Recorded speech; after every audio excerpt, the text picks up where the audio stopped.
You don't have to look far and you don't have to look this evening. It is going to be warm here, as Matt has been telling us this morning, but we are giving you a warm good morning from the French Lick Resort. And Chuck is there this morning showing us some of his favorite places. He is heading on his next big adventure, as we know, which is retirement, and we are so happy for him, but we are also enjoying all of the stories along the way, and we'll have more with that at 5:15. But he will join us as we do have the, I guess we might have to wake him up to see if we can get something out of him this morning. Hey, Chuck, I'm preparing for retirement. Yeah, you're preparing very well this morning. I'm preparing for retirement right here.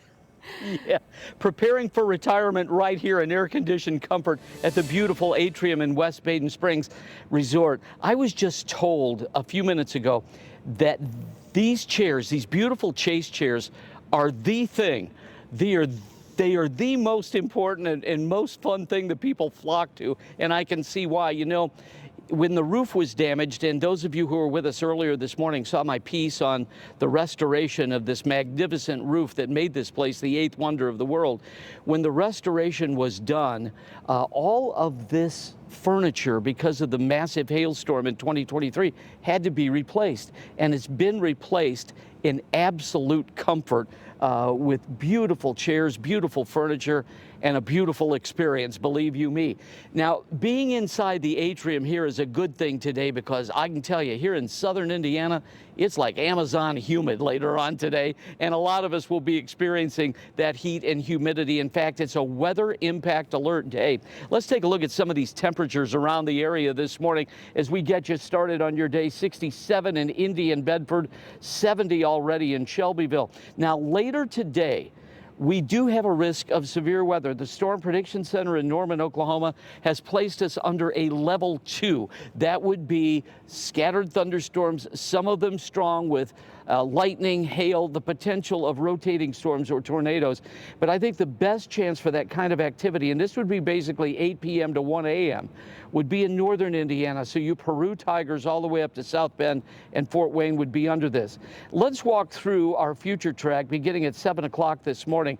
And let me tell you, these temperatures really start climbing into the 80s as we go through the course of the day. But you'll notice at about 9 o'clock, the rain down here in French Lick, but look at that line of strong thunderstorms that will be moving across the Illinois-Indiana border.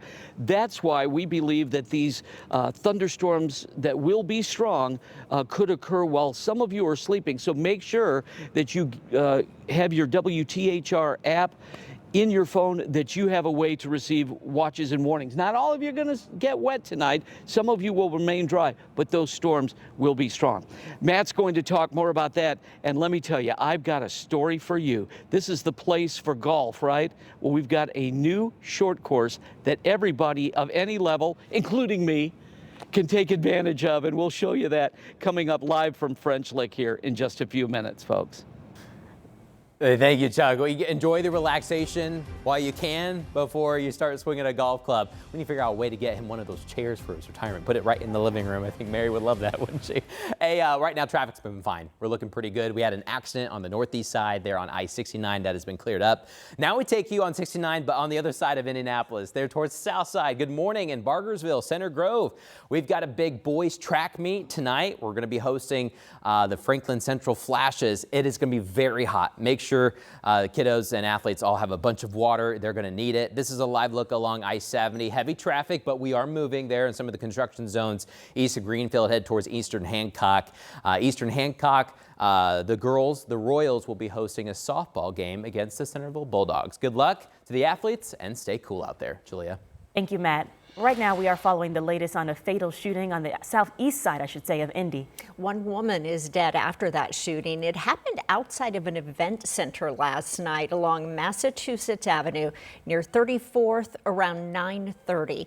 Police tell us they found multiple shell casings at the scene, and they are trying to figure out if there was more than one gun fired at the scene. So police are now looking for whoever fired those shots, and it is unclear at this hour if that person left on foot or drove off in a car. So officers are checking nearby businesses and homes for any security video that could help. This morning, we're hearing from the mother of that 4-year-old boy who was killed in a hit-and-run crash last week. Her husband and another woman were also injured.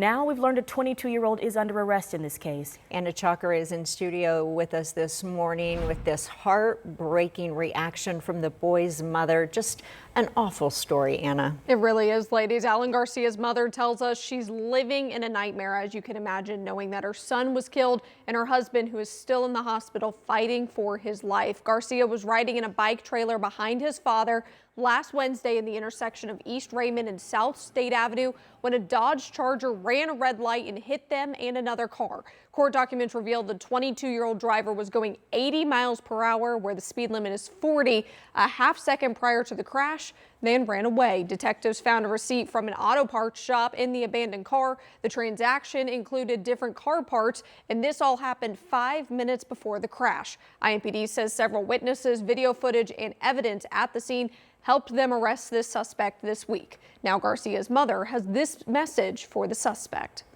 But I want to think about it, how I feel that he take me away from my baby. He is a saint, you know, he's an angel. He don't need it. He was pure, you know. He didn't know anything bad of this world. The suspect is facing several preliminary charges of reckless homicide, leaving the scene of an accident resulting in death, catastrophic and serious bodily injury. And like we mentioned, another woman critically injured in this crash in her car just driving on through. She was just released from the hospital this week, so we'll hear from her at 6:30 and just see her recovery, because it's going to be a long road for her. No doubt. Thank you, Anna. Well, the man convicted of killing a Beech Grove police officer 25 years ago will not be granted clemency, and now his fate rests with the Supreme Court. Governor Mike Braun announcing that he will let the execution of Benjamin Ritchie proceed. That execution now less than a week away. The state parole board recommended a denial for Ritchie's clemency request. Ritchie shot and killed Officer Bill Toney during a foot chase in a Beech Grove neighborhood in September of 2000. Ritchie's legal team has now asked the country's high court to intervene. Rich Nye. Well, Rich Nye has been covering this case for years now, and we are making it easier for you to follow this story to the end. There's part of a special streaming story right now on WTHR Plus. Just download the app on your TV to watch. It is free. Your time is 6:07. This morning, a former employee is suing Newfields, claiming that he was the victim of race discrimination. Ernest Gause was the Chief Diversity Officer and Chief Technology Officer at Newfields. He was hired in February of 2022, but dismissed in January this year. So Gause's federal lawsuit also claims that he was retaliated against for reporting race discrimination on behalf of himself and others. That lawsuit also says that Newfields defamed him and that it violated the state's whistleblower statute. Now, Gause is requesting lost wages as well as his job back. We've reached out to Newfields for a comment, but haven't heard back. We'll let you know if we do.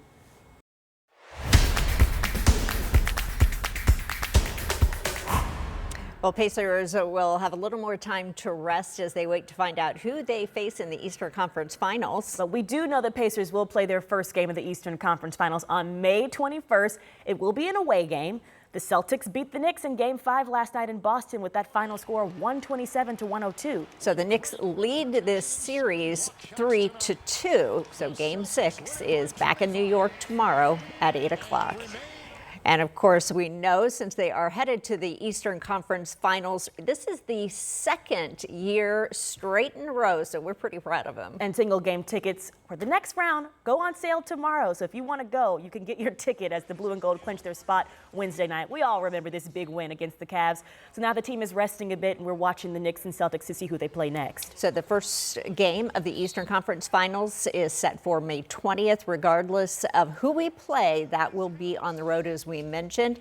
And we also know Game 3, the Pacers' first home game of that next series. Guess what? It falls on the same day as the greatest spectacle in racing. That's right, the 500 on May 25th. So a true day of Pacers and racers between the Blue and Gold and the Indy 500 right here in Indianapolis.